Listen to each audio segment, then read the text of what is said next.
Welcome to another episode of Money Motivations with Meltrice. Hopefully you're ready to be inspired, empowered, motivated, educated, transformed. So hold on to your seat, get ready for the ride, because this episode's guest is going to blow your mind. She is a powerhouse in Cleveland. She is going national, not just a powerhouse in Cleveland. She is my friend, my sister. She is a multifaceted entrepreneur. She is breaking waves in industries that are unheard of for women to break in, and she is here to talk with us. I am happy. I hope you enjoy this episode, but let's welcome Ariane.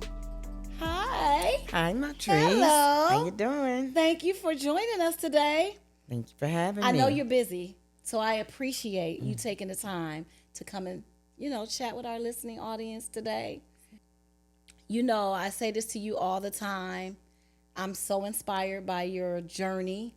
I'm inspired by your authenticity, your transparency. Most people can't walk in their authentic selves because they're scared.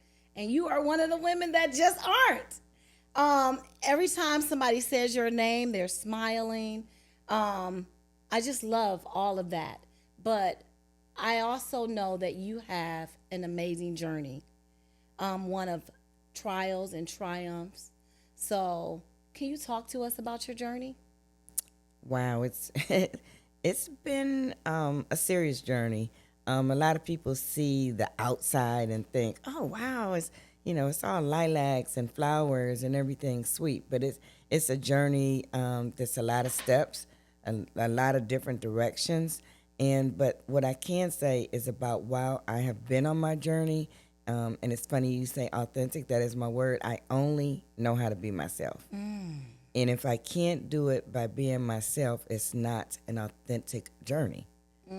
It's not real. It's someone else's path, and it's not the path that I needed to lead to get to where I am. That's right. Yes. So tell me about your journey. I mean, I've heard your story before. I've heard how you and your sister blended homes. I even recall you telling your story about when you were younger and how you first learned to protest, or you were with your mom, and what gave you that fire behind the powerhouse that we see today. Tell us a little bit about that. Pretty much started where I grew up on 100 and Cedar. And unfortunately, my sister and I didn't get a chance to meet our grandparents. They passed away before we were born, but we knew them spiritually every day because my grandfather's barbershop chair was in our basement. My mom couldn't cut hair. My dad couldn't cut hair, but it was a symbol about black businesses. Ooh. It was a symbol about entrepreneurship. And I remember as if it was yesterday when there was a flood in the basement and that chair got damaged and my mom just crying. And I just said to her, but Mommy, it's still here. Mm-hmm. And I really knew that then that I wanted to be an entrepreneur. Oh, wow. I knew I wanted to be a business person. I knew when we went to the corner store and Sarah and Jimmy Wright, their grocery store. And I remember the butcher that worked for them. And I always thought about just the dollars, even at a young age, that they were bringing to the community. I remember watching Beatrice Academy and watching the beautiful women walk in to learn how to be cosmetologists so that they can open up beauty stores or their own locations. Going to Art Seafood, for dinner. Because my mom felt, if it was a bar and a restaurant. Art Seafood. Art Seafood was it on 100, right there on 100 and Cedar. Yes. And we would dress up and we would go to dinner. And there were just so many businesses. Didn't think Black about wealth, the bubble. Black ownership. Wealth. Yeah. And the first real estate developer was the Wright family. Actually, it was Alonzo Wright. He was the first black millionaire in the city of Cleveland. Started with a construction company, gas stations, and development. So it's interesting that you saw a lot of black ownership and black wealth in your community. When I was growing up, my grandparents owned a restaurant, and my uncle just told me the story about how it started off as a ice cream store because my grandfather, ran some ice cream store for someone else, and he was like, well, if I can do it for this person, I can do it in my own community. Mm-hmm. And it kind of morphed into what it became. It's like this soul food restaurant, which was like the place for everybody to go. And a lot of people relied on my grandparents and that restaurant being in that place in the community. But in that neighborhood was other black people that owned the corner candy store, and I remember getting pickles from Mr. Dickens. Like, and now you go into those same neighborhoods and there's zero ownership. Exactly. And it's so weird because growing up on 100 and Cedar and like your grandparents, we were about black businesses, and we always have. So it cracks me up when we hear the first black that did this, the first black. We've been doing business for so long, but just because of the dynamics and the unfortunate discrimination of our redlining and everything, it's slowly been trying to cut us out of the financial game of America. Absolutely. So that is where that's where you were inspired to start or become an entrepreneur. Yeah, because it was just natural to me. Like someone wanted to be a doctor, someone wanted to be play sports. I wanted to own a business. Yeah. I didn't think I was breaking any barriers. Interesting that we talk about breaking barriers, but I can go back into history and think about some barriers that were broken. I think me and you were talking about the other day I said I'm not a settler. Yes, I love that. I'm not a settler. I'm not a settler, and that means I'm just not sitting down, but I am a settler in the means when I talk about folks like Biddy Mason, when I talk about Matthew Henson, but especially with Biddy Mason. She was a slave that traveled and trekked across the United States and won her freedom and became the first black woman entrepreneur, real estate developer, and millionaire in California. Wow. She just had the audacity to hope, the audacity to home, the audacity to get her freedom. Something that you're rightfully born with, that's taken away and stripping from you. And you have the audacity to fight to get it back. I love that. I love that, being audacious. Yep. So you started your journey to entrepreneurship. Yes. Talk to us about that journey. So my first journey, my mom always teased me. She said, "You're like the Pied Piper." And it's not like I never think I'm bossy or this or that. It's just I just naturally always have a story and say, "Hey, follow me. Let's do this together." Yeah. And so the Pied Piper is because I never want to do it alone. I want to do it for people, family, community, legacy. Love it. And so that is that's just about who I am. So as I had that mantra about who I am, my first stint was at that time the 21st District Caucus, and we had the big Labor Day parade and picnic. You still do that parade? I still do, and this year was the first year I missed it because it's a medical. But I needed a break. Everybody needs a break. First time in 40 years I was not at that parade, which was a little strange for me.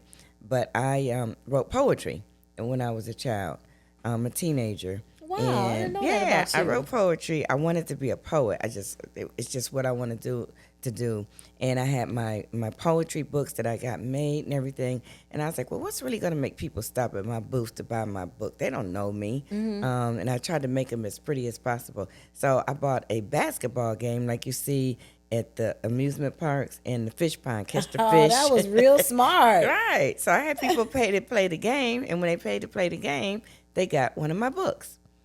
And so it was so funny and it was so cute. And I learned about risk compliance then because all my fish died. And so when people were trying to catch the fish, they were catching dead fish. So I was like, let me figure this out for next year. So I learned real early about the risk of failure at a business. Oh, wow. But I kept on going and I still sold my books. Wow. So that was the first journey. Then I started selling and making business cards. That was interesting. Your print company, right? Before I even had my print company, okay. I did graphic design, and I designed business cards. And I found a place where you can get a franchise. I always found out to get information, and I was like, wow, damn, tell us this as black people. I could be a vendor for you and do this. Right. And so I learned about becoming a vendor early on because when I went to get my own business cards, they went and they sent it to a company. I looked and saw where they sent it to get printed. And I said, well, how can I do that? Right. And so I would design them and I would send them out. And that's how I started. And then that's how I got into getting my print company, which is ABK, because I always use all my initials, and the K was a play on words copy, a better copy. Oh, that's cute. Yeah, That's so, cute. yeah. So from the book to the cards to the print company Yes. to the To my first construction company, and a few things in between. So a few things, little hustles. Always been a hustler. hustler. Always been a hustler, and the construction company was just buying houses and rehabbing them, and the fascination of using my hands to do construction was just amazing. Wow. I loved to build things. I love to create things, and then to put it together as far as being a business owner, just sort of seemed natural. It just sort of happened that way. Yeah.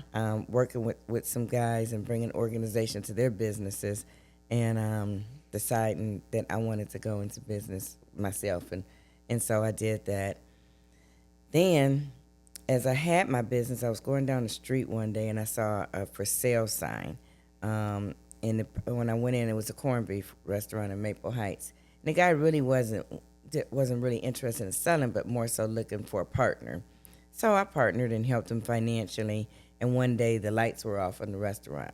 And I was like, oh my God. And I knew that I needed to be there and work it. So anything I'm going to do, I'm going to try my best. So I worked with the folks at Slyman's, actually, that had me get my first slicer, taught me how to cut the meat. Oh, wow. Oh, yeah. And I worked at their place so I could learn how to do this. And it was big. Anything I'm going to do, I'm going to learn. Even when I had my copy shop, I worked at Kinko so I can learn how to make the best copies. You know, I'm not going to go in business and not have any type of training. So I always find people That's that are good. doing it successful. So I did that and worked a lot with Slyman's in Vienna, and we had a great corned beef restaurant. I did not know that. Yeah, corned beef warehouse. Well, in the middle of my construction company, and ooh, baby, a restaurant was the hardest business I ever had. Took me away from my construction money. It was easier just to be a financer and help out. Although I saw that, you know, the bills weren't getting paid, so I knew. Woke up 3, 4 o'clock in the morning so I could make the best corned beef in Cleveland on the southeast side. Yeah. I had no idea. Yeah. So you've been on this entrepreneurial journey for quite some time. Quite some time. You've tried a lot of things, done all the stuff, and Yes. now you have this multi-million dollar construction company. Recently broke into the cannabis industry.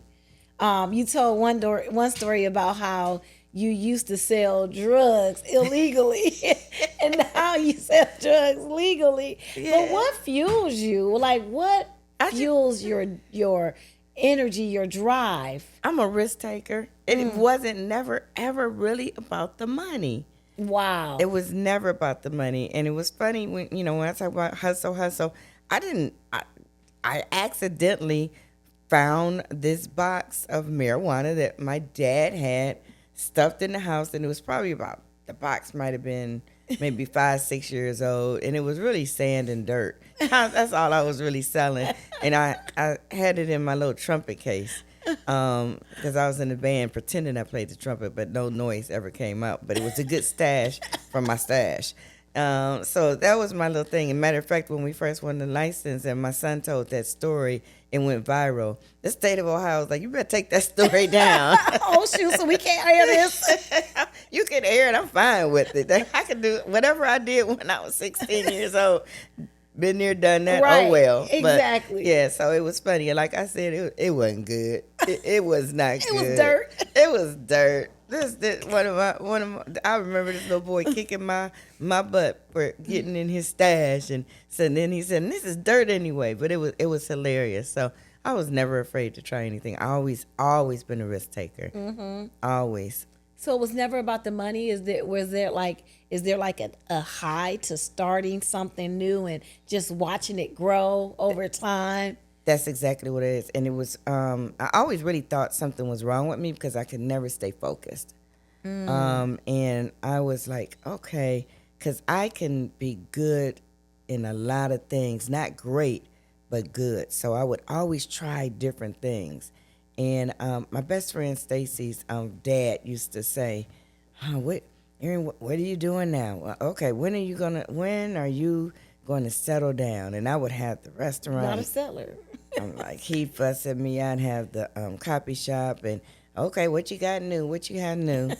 Even when I had my restaurant, true story, and then later on I became an inspector, but this was just so crazy. Anything I did, I'm gonna do big and special. So I had these big grand opening signs, and you had 30 days to have the signs, and I went maybe 32 days, and they came and cited me and to pay a fine in the building department, and I was like, okay, all I have to do is put a sign. And I said, but these people have a sign, these people. And to me, I'm looking at businesses that don't look like me, and nobody got on them, but they took me to court. And so my best friend always said, Ariane, I'm going to do anything, I'm going to help you, because her brother helped me at the restaurant, everybody, but never call me to bail you out of jail. That was our standing joke. Girl, I went to court to go pay for this sign, for this violation, and they charged me, and I left my checkbook in the car, and they wouldn't let me go get it. They put me in jail. I had to call Stacy. I said, and she never answers the phone to work. She answered the phone. I said, Stacy, remember you said you'd never get me out of jail? Well, I messed up with the business, and I need you to bail me out. And we laugh about that to this day. And her dad always said, she's just a wanderer. And bless him, I'm sorry, he passed away a couple of years ago. And maybe a year before that, we celebrated his birthday. And he pulled me over, and he said, I am so proud of you. Wow. He said, you kept following your dream, and I don't have to talk about you or tease you anymore. And how did that feel, though, on the journey? Because oftentimes when you're on that journey, it's the people that don't really believe in you. And it's not that they don't believe in you, it's that they're operating in their own fear. Yes. And they're putting that fear on you and those thoughts and those ideas on you. How did you overcome that and just, you stayed on track? A lot of times you have to close the noise out. And there would be certain people, though, that would have certain comments that might bother me, and it didn't anger me, but it just made me feel less than. So sometimes it would, hold me back, but I still kept going. I kept still marching to my own beat, which just got on my mother's nerves. Just got on her last nerves. But it just sort of happened, and I wasn't looking for any notoriety. Wasn't looking for riches. Even when my husband and I bought our house, I was like, if we buy this house, how are we going to be able to support the groups that we support, the nonprofit agencies, the people that have less than? It's always been bigger than you. Always. I mean, always. And if it ever that I want to do something bigger, I have to make sure that I'm matching to what I'm doing for the community. I have to match for something that I'm building for my family and a legacy. How I would get my new projects and everything is we'd hire a new person. And I'm like, oh, I got to find an opportunity for them. So let me start working more with CMSD. Let me start working with GCRTA. Let me work for Cleveland Clinic. Let me do this so I could build opportunities for others. Wow. Now, while we were in this Black Wealth where we have done and created everything, and we've already been the first. It was just stripped from us. So now we're starting over. So now I have to make sure I have Black project managers on my projects. Black project engineers, superintendents. I am very intentional about us having over 80% in the construction industry. That's good. Every time I hear that, my heart smiles. I'm intentional. Yeah. So we and not just Black, but Hispanic. So we have 80% minorities in our construction company working on the biggest jobs that you see in Cleveland, Ohio. Oh my God, I'm clocking that. I mean, that feels so good. I mean, these are unrepresented industries. Yes. That you're breaking into. And you're being intentional about bringing other unrepresented individuals along for the ride so that they can grow and journey with you. It's what Larice and I are doing at CLE. It's like we're really unintentional in this industry of accounting. We're less than 1% of CPAs are black. Let's not talk about female CPAs, even less than that. And like, this is an industry that we are just not able to move the needle in, but we're intentionally trying to move the needle. And so I know on your journey, you've experienced so many setbacks. Oh, yeah. But you just, I mean, I know because we're friends what some of the things that you go through, but you still show up. You still show up strong. You still fight the good fight. Like, talk to me about how do you keep that momentum even in the midst of a storm? I remember when Katie Couric was interviewing, we are going to have to stop because her name just went out my mind. Oh my gosh, I know her name like I know mine. She was the first black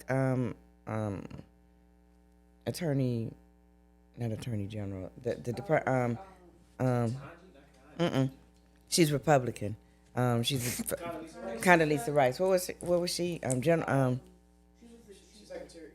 Secretary. Yeah. She's a big Cleveland. Really, we thought she was going to be an owner, man. I'm like, come on, Condi. Please be an owner. Yeah, that's what she was, Secretary of State. State. Yeah. All right, he'll know where to Is stop. she 70? Okay. Wow. Okay. So I vividly remember Katie Couric interviewing Condoleezza Rice, who was the first black female Secretary of State. And I've always just been a fan of her, especially since she's a big Cleveland Browns fan. We had that in common. So you, yes. Right. Our political parties were different, but man, I just love what she did. I loved everything she stood for. And so Katie said, are you shocked of being where you are? And Condoleezza Rice said, I'm a third generation college graduate. I graduated from blah, blah, blah, and I did this. I'm exactly where I'm supposed to be. No, that's right. That's how I feel. I am 4'11". I haven't had Napoleon neck complex all my life, and I've had to fight and been a fighter, and I fight because I'm standing in my own purpose. I'm standing where I'm supposed to be. Yeah. And I do it, again, not just for myself, but for others, because I think it's important. That's how you grow community. Yeah. And it just comes natural with me because I don't want to grow on the island by myself. I want to grow around folks. It's not fun. Yeah, I mean, that's why I'm on the journey that I'm on. I'm praying and hoping that God can use me, my journey, the people that I speak to, that our journeys can be used to fuel our community. Yes. Because like if you transform one person's life, the ripple effect of that is impacting a community, and it's no fun when you're doing it alone. No fun at all. And what you have to do is take pride in who you are. You know that unfortunately when we have these DEI programs and all, some people only see you as the D, the E, and the I, and not of the who you are for real. And so they try to take advantage. Yeah. So unfortunately, in the construction industry and the cannabis industry, where you have these programs that are supposed to help uplift us, like MBE and FBE. Or how about give us an equitable opportunity? And that's the issue. That is the big issue, because they think, oh, I could just give you a small percentage and have you on my project and not realize that you know what you're doing. Right. Or care that you know what you're doing. Right. One of my first partnerships were with some good friends of mine. And sometimes they don't even know that their actions can hurt you in different ways. Yeah. They're like, in our partnership, make sure you stay FBE and MBE. Well, I can't change my sex and I can't change my color. Right. So I don't know. I think I will stay. I think I like who I am. I'm going to stay this way. But they didn't think of that. They thought, so it made me realize that they intentionally was looking at me as a partner for my color and my sex, my sexual. So they could check the box. So they could check the box. Yeah. But you creating legacy. Exactly. So I had to create and let them know this is who I am. This is the intelligence that I have, and I have more to offer at the table than a pretty black girl. I know that's right. And you said it the other day when we were talking. I'm not settling. And a lot of minorities, I've seen it happen when I was at Forest City and I built the supplier diversity program. I saw where people would bring on a minority partner because they needed to check the box, and that minority partner had no presence. They had no involvement. They were just getting a small piece of the pie. Yep. And they settled for that. Yeah. And I love how you're like, I'm not settling for that. No, I need to do the hard work. I need to learn, because if you're just going to set the table for me and get me the fork, I'm not getting full. Yeah. I don't want to just I don't want you to give me fish. I want you to teach me how to fish. Exactly. So I can learn, I can eat for the rest of my life, and I can teach my children and all the generations Yes. behind me and my community. Yeah. How to and get the so fish. many of our people think that's the way you're supposed to Yeah, do it. yeah. And then they wonder, why have I lost my business? Yes. Because you don't know how to build anything. Right. You don't know how to read the plans.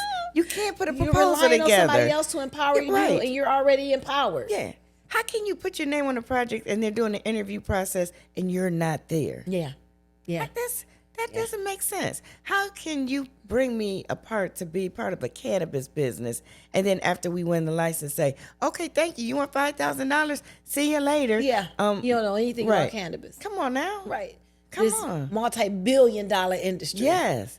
And so I had to fight, in the construction industry to make sure that I've proven to be a respectful, reputable. Yeah. But there are other things in the background that still make it hard. Our access, not just access to cash, Yeah. access to people, Yeah, cash, social capital, social capital, financial capital. understanding the risk compliance, being able to maneuver it. So those are burdens, but that we have that I just have to overcome. Yeah. And long as I'm working on my business, and I'm making sure that my team members are working on the business, I think we're going in the right direction. I know you're going in the right direction. But it's hard. Because there's days. Hey, people calling out, I need my money, and so the folks like my small business, we're on the bottom. We're the last to get paid. So we're waiting sometimes 90 days on the onset on a construction project, and then the typical payout is 30 to 45. But and then I can't even talk about the retainage, because that's the 10%. Usually that's your profit. So it's like a forever game. So I need to figure out how to structure my business differently. What kind of projects can we do where the finances come in differently? Yeah. And so we're doing that restructuring now. We love to be able to self-perform and do construction management because it gives us a variety. It carries us during different slow times. So besides the construction management, we're starting to do more owner's rep work, which has been phenomenal, and we love and enjoy it. We're doing more DEI initiatives and implementing culture of care on all of our projects, something that we do naturally, and people are like, can you do that for us? Oh, sure, okay. Yeah, I can do that with my eyes closed. Right. So we're doing that, and then we have our commercial waterproof, our self-performing division, which is our waterproofing, our carpentry, our final clean, and so we typically are keeping between 60 and 80 of those folks in the trade of a majority that are minorities doing this and building. They're able to go to their family members and say, I built that, I did this. I don't even think you are aware of the legacy that you're creating. And I don't think others are aware of the legacy that you and your family are creating. And sometimes people don't even know or won't even recognize what that was until a person is gone. I haven't. You're right. I'm really paying attention to it now, which almost makes it harder because it's like I just do it naturally. It's more pressure. So now it's more pressure, and I have the weight of the world on my shoulders. So I make sure my shoulders are very strong so that I can carry this load. And it's bothersome because when we are having our financial struggles, I feel like, who am I letting down? The pressures. I need to disappear sometimes. This past month, I was like, let me slow down. That's how it was last year. Yeah. I thought I was like, if I crack, everything around me cracks. Yeah. So I need to steal away. Mm-hmm. And that's fair.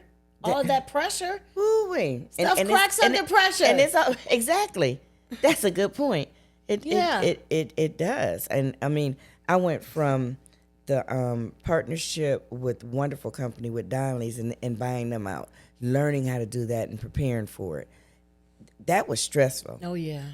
But guess what it did? It prepared me for something that I, as a little girl from 2245 East 100th Street in Warrensville Heights, Wow.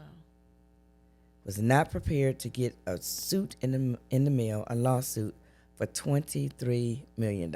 Lord have mercy. There's nothing. I mean, I don't think too many folks, white, black, Asian, whatever, are prepared to get a lawsuit for $23 million and how to handle it. Preparation got me for it, making sure I was never, ever a front company so I could be prepared to get the right legal team.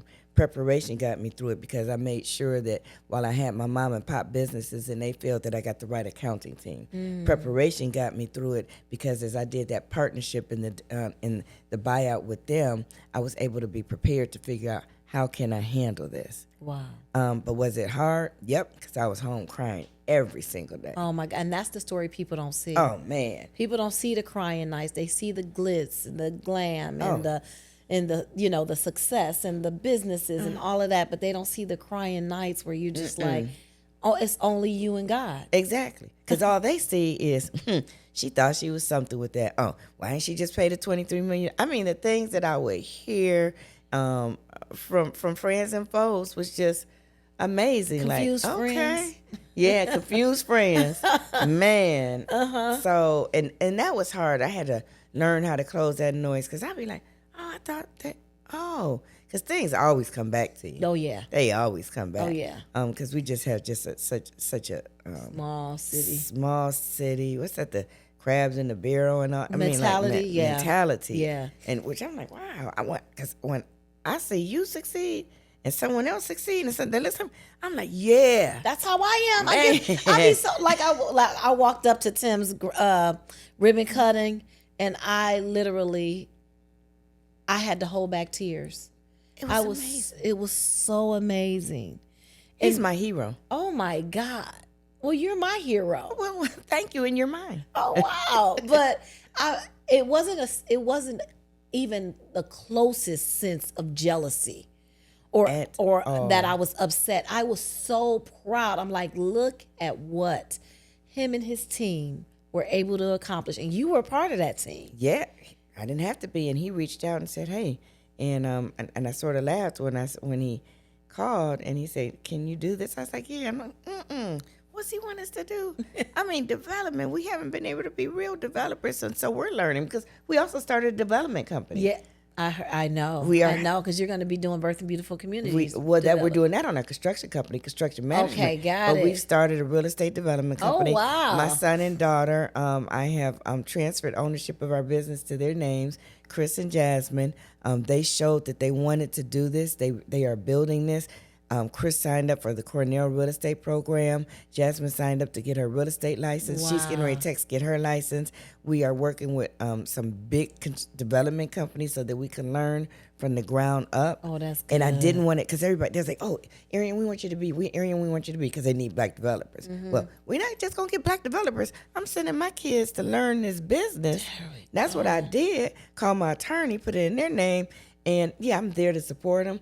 I'll work for them as their president, but they own it. I love that. They own it because they're not going to just wait for my estate, which may be good or dried up by then. I don't know. They're going to learn how to create keep their own fishing and estate. create their own estate. But that is one of the proudest moments in my life. Oh my God. We're doing the restructuring in the business. My vice president of our self-performing division, Tony Hopkins, Hispanic gentleman who started just as a tradesman.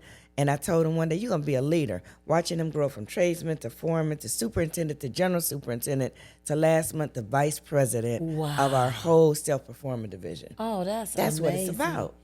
To John, who is not a minority in our company, who used to say, I just learned differently, boss, I learned differently. And he thinks real fast. He does this and he's always busy. And I love him because we think alike and we tease and we tease, and for him to work for this black company, he's learning a lot of things, but giving him the opportunity to grow when he was vice president and other folks saying, oh, he's not the one, but he is the one. Right. And to give people that thought maybe they couldn't be where they were because they listened to other people to give them the chance to grow. Man, it's so awesome. That's a reward that money can't buy. Yep. And I have my best friend with me, my sister. Oh my gosh. I love my Monica. She is the best She chief is. operating She officer. is so awesome. She keeps me balanced because, you know, they laugh. have They to have never her know on how the show. Ariane is going to come to work or what's going to come out my mouth. My oldest son, Ali, is part of the business. He's our chief strategy officer in finance. And we have other members that are family or have become family. It's legacy building. And that's what I love about you all, like your whole family dynamic. And that's why when I had you guys speak at the conference, I'm like, talk about your intentionality around generational wealth. Even the work that we're doing with you, we work with Chris. We don't work with you. Right. And Chris get us together, He right? does. It's like Chris has a major role in your businesses. Yes. And I love how you're restructuring it to have, you know, the hierarchy with the talk about where those ideas came from and why that's so important. So I've had the opportunity to have mom and pop businesses that I have seen work. And if you want to be there, that's fine. And it's fine because everybody knows a certain level that they want to get to. Yes. And if I wanted to be the construction company that made $100,000 a year and I was happy, that's fine. Yes. Perfect. Yes. For me, I wanted to do bigger things and I wanted to follow corporate companies to build my companies corporate so that I can have more participation, so that I can have companies, individuals one day where we may have an employee-owned arm of one of our companies. I'm excited about different divisions with the fence company that I'm thinking about bringing in so that we could grow his company and his legacy, and he be able to use my financing or my risk and my insurance to build that arm. Oh, wow. That's creative. So Yeah. I'm just like, not because I want to do everything, but so I can build other companies. And create to build. opportunities for other people to build. Yes. So if we keep building in our community, then we'll have everything that we need. Exactly. Right? It'll In be our the dollar will community. be here longer than Yeah. 6 hours. It'll be like the 17 part. days and the 21 days that it's like in other communities. Yeah. Yeah. And because we moved to suburbs and we moved because now, you know, we used to just be in our pockets and all.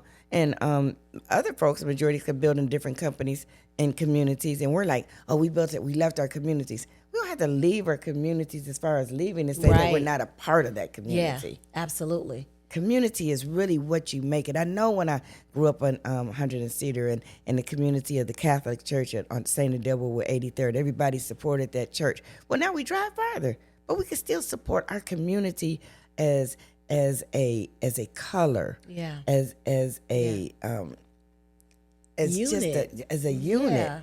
Yeah. That's okay. And I think community is in you. It is. Right? It's in some people. Larissa and I talk about this all the time. Like everybody that's your skinfolk is not your kinfolk. You got that right. So people who say I'm all about community, but really they're trying to pad their pockets. Those are people that we just don't vibe with because it's like, are you really about community? Because the right decision for the community would have been A. Yes. And you're doing B and C. So you're using the community to pad your pockets, but you're not really for the community. Right. So I think community is within you. Yeah. It follows you. And we can't It's let with it the get work. twisted. That's right. It's right. That's right. So, what advice would you give to a woman who's ready to build something bold, but doesn't know where to begin? Seek out to, folks like you and me. And if we're busy, keep bugging us. Yeah. Come sit at the table with us. Come watch us. Come learn. Dig deep into your inner self to see where your talents are. My talent of being a people person and to be a developer, to being a visionary, to being a dreamer, where I thought that was some type of child and adult autism with me, really was okay. It was it was part of my entrepreneurship. Yeah. I didn't know. I am so fine being a daydreamer now. Where before it was a negative thing while I was in class, all she does is daydream. And But you got a lot of things in them dreams. It's a lot of things in them dreams. And I've turned daydreamer and visionary into being positive attributes of who I am. Oh, I love that. Yes. You've shifted the negative Yes. to something positive Yes. and did the work. Yeah. And did the work, because nothing that you said throughout this journey was, oh, I knew God would bless me. You gave him something to bless. Man. You gave him a bunch of somethings to bless. Yeah, he's been good. He has been good. And I am thoroughly blessed. I'm appreciative. And I just enjoy the walk that I'm walking. Even though it's hard. Even though it's hard.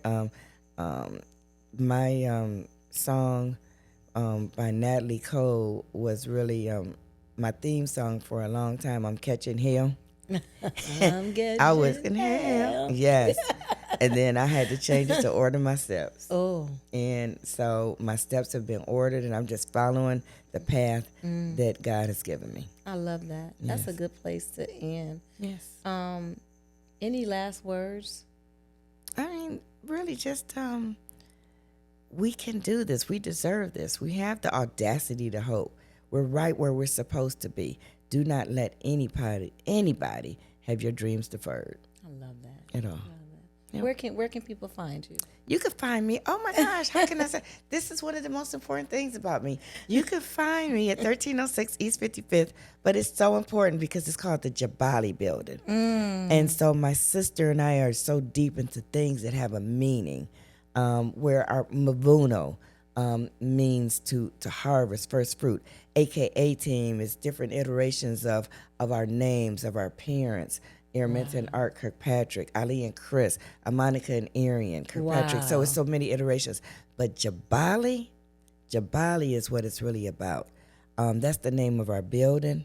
That's about who we are, because Jabali means foundation in Swahili. We have a foundation that was built by our grandparents who we did not know, who built legacy as far as ownership. It was from our grandfather, Beanie, who had his business right there, his mom and pop business of selling liquor right out of his Chester drawer. I love it. Who worked on the steel mills every single day. It's about the foundation of our ancestors that we didn't know and who we do know. Yeah. It's about the foundation that my sister and I and my brother-in-law, my husband, and all of us are bringing together for our children to prosper, for our community to prosper. And it's right there on 55th and St. Clair. Wow. I don't live on 55th and St. Clair, Yeah. but I reside there with my You invest business, there. and we invest there. Yeah. So that's, I mean, I I want to can't- close. That's the perfect close. And let me just say this. Our ancestors are smiling down on you. Your sister, your husband, your brother, your children, your family. I am smiling on you. I'm so proud of you. I'm happy to call you sister. I'm happy to call you friend. But I'm also happy that I get to a front row seat to your journey, because you give me courage to have the audacity to continue to dream and continue to work to achieve those dreams. So I'm dropping the mic on that. All right. Thank you, sis. Thank you. I hope that you were just as inspired as I was with this conversation. Don't forget to like, share, and subscribe to Money Motivations with Meltrice. See you next time.